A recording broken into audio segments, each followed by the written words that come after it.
are the Hebrew Israelites. We are here in the spirit of Yahweh, by Hashem Yahweh Shai. We are here to wake up our people, Negroid, Latinos,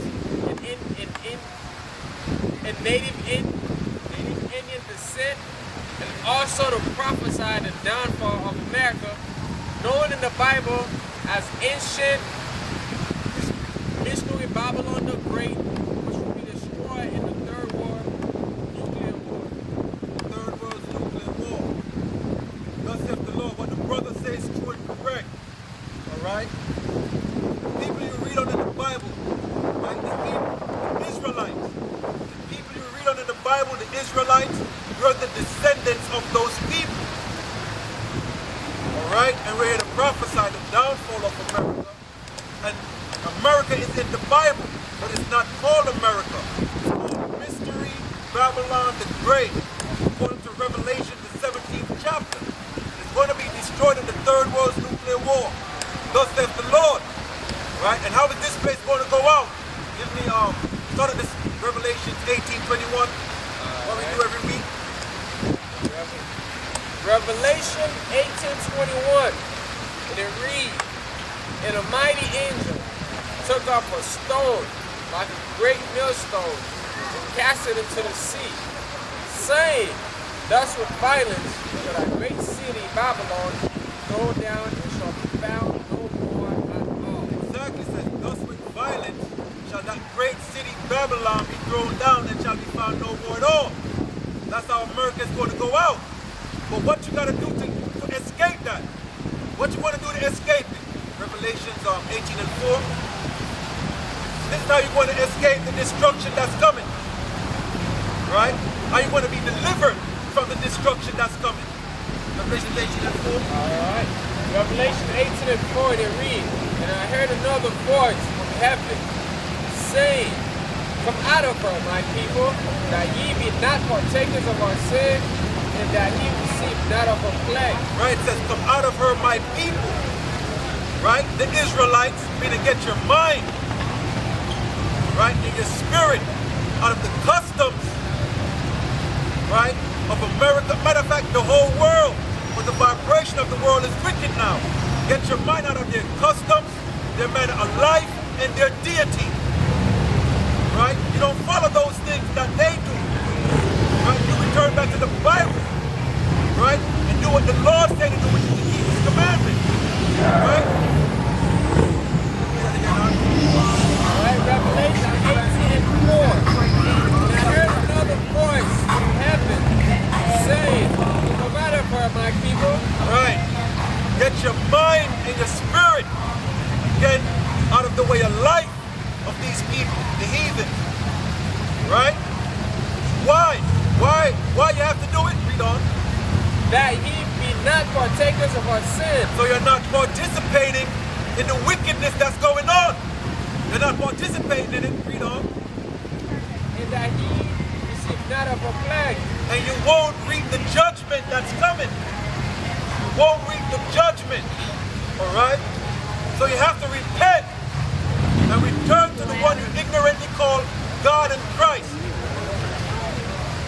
Right? Return to the God of the Israelites, God of Abraham, Isaac, and Jacob. Right?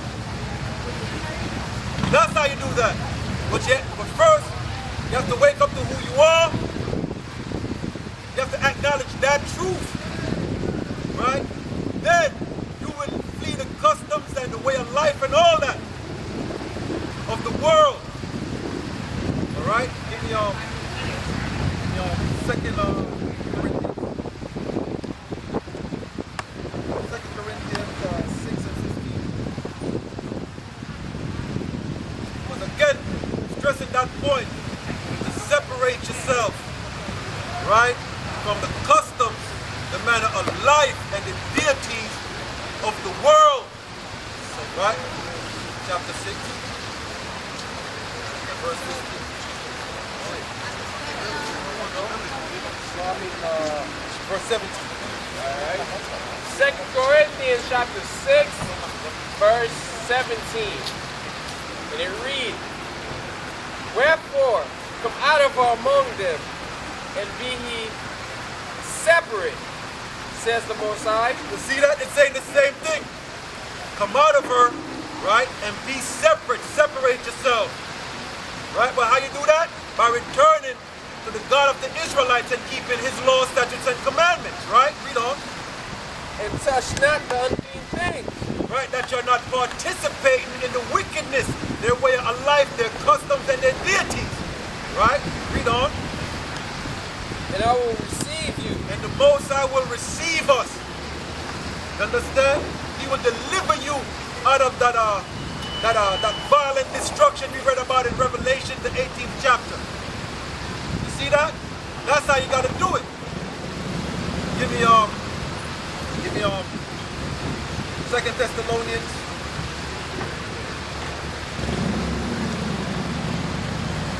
2 Thessalonians 3 and 6. Alright? Separate yourself from all manner of evil, from all manner of wickedness. Right? Put the madness that you're doing down. But there's a judgment for everything we do, right? For everything you do in life, there's consequences. Right? For everything in life, there's consequences. Whatever you do, there's consequences for it. Whether it be for the good or for the evil. Right? Whether it be for the good or for the evil. Everything, right, come with consequences. Alright? Read what you got on. 2 Thessalonians chapter 3, verse 6, and it reads, Now we command you, brethren, in the name of our power Mashiach, that ye withdraw yourselves from every brother that walketh disorderly, and not after the tradition which he received of us. Right. It says, right, withdraw yourselves from every brother that walketh disorderly. Withdraw means to separate yourself. Right, from every brother who's not right. Right?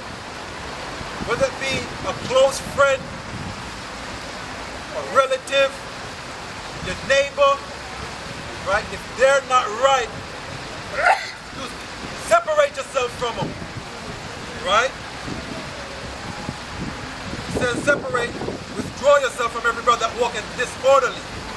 Right? Disorderly means deviating from the word, you're deviating from the truth. You understand? You don't want to walk the straight gate. You want to go some other way. Right? That's deviating from the word. That's deviating from the truth. You don't want to walk the straight gate. You want to walk the wide path. Right? But that's not the tradition you've received us. That's not the way we teach. Right? To be a part of the world, we don't teach that. Separate yourself from the world, we teach that. You understand? Read on verse 7. But this is how we're going to know if you separate yourself from the world or not. Verse 7. For yourselves know how he ought to follow us. Right. You ought to follow us as we follow Yahweh Shai, the one you ignorantly call Christ. Right? Read on. For we behave not ourselves disorderly among you. Right, we don't behave ourselves disorderly among you. Right, exactly. We conduct ourselves as Israelites. Right, we conduct ourselves as Israelites. We don't walk the walk of the heathen. Right, we separate ourselves from them. You understand? Number 16, verse 1. Right? Yep. Now, Korah, the son of Azra, the son of Kohath, the son of Levi, and Dathan, and Abiram, the son of Eliab, and On, the sons of Peleth, the son of Reuben, took men. Right, so these men right here, right? What it's talking about is Dathan, Abiram, and Korah. Those men, right? Read on up. And they rose up before Moses with certain of the children of Israel, 250 princes of the assembly, famous in the congregation, men of renown. Right, they were men of renown. They were popular. They were well known. Right? They were famous amongst Israel. Read on. Verse 3. And they gathered themselves together against Moses and against Aaron, and said unto them, Ye take too much upon you, seeing all the congregation are holy. Every one of them and the Most High is among them. Wherefore, then lift ye up yourselves above the congregation of the Most High. Right, so they're saying, listen, Moses, we are holy. What are you talking about? You understand? The Lord is dealing with us now. Right? Right. Read on verse 4. Verse 4. And when Moses heard it, he fell upon his face, and he spake unto God and unto all his company, saying, Even tomorrow the Most High will shew who are his, and who is holy, and will cause him to come near unto him. Even him whom he hath chosen will he cause to come near unto him. All right, we're going to jump down now. We're going to jump down to jump to verse 19. Alright. Verse 19. And Korah gathered all the congregation against them unto the door of the tabernacle of the congregation, and the glory of the Most High appeared unto all the congregation. Right, because now we're going to show you, remember what we just read and what we're talking about is the separation. Right? Separate from wicked men. Because if you don't, it's destruction. Alright? This is the perfect example. Read on that, Verse 20. And the Most High spake. Because we're coming to get to the point right now, right? I had to start from there to give you a mental picture in your head. Read on. Verse 20. And the Most High spake unto Moses and unto Aaron, saying, Separate yourselves from among this congregation. So the Lord is saying, Moses, separate yourself from Dathan, Abiram, and Like 100, it was a 250. right. Dathan, Abiram, and Korah. The Lord is saying, separate from those men and who is in their tents with them. Separate from that congregation, right? Read that again, Verse 21. Separate yourself from among this congregation, that I may consume them in a moment. Right, so the Moses said, Moses, Aaron, separate from these men, because I'm going to destroy them. I'm going to destroy those men. Right, read on. Verse 22. And they fell upon their faces and said, O Yahweh, the power of the spirit of all flesh, shall one man sin, and what thou be wild with all the congregation? So Moses and Aaron is pleading with the Most High. They fell on their face and said, Lord, because this man transgressed, so you want to kill everybody for this one man? Because this man is going off? Or these men are going off? And the Most High spake unto Moses, saying, Speak unto the congregation, saying, Get you up from above the tabernacle of Korah, Dathan, and Abiram. So the Most High said, Moses and Aaron, go to the congregation and tell these people to get up here, to separate yourselves from who? Dathan, Korah, and Abiram. Separate yourself from them. Right? Why? The Most High was going to destroy these men. Right? Read on. Verse 25. And Moses rose up and went unto Dathan and Abiram, and the elders of Israel followed him.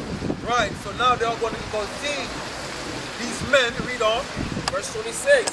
And he spake unto the congregation, saying, Right, so Moses is speaking to the congregation now. This is what he's saying. Read on. Depart. Separate. Right? Separate. Leave. Leave these men alone. Separate from them. Read on. I pray you from the tents of these wicked men. Separate from these wicked men. You see that? Read on. And touch nothing of theirs. And don't touch nothing of theirs. You understand? Because those men are defiled. Touch nothing of theirs. They're wicked. Read on. Lest he be consumed in all their sin. Else you're going to die with them. It's just that simple. Right? It's just that simple.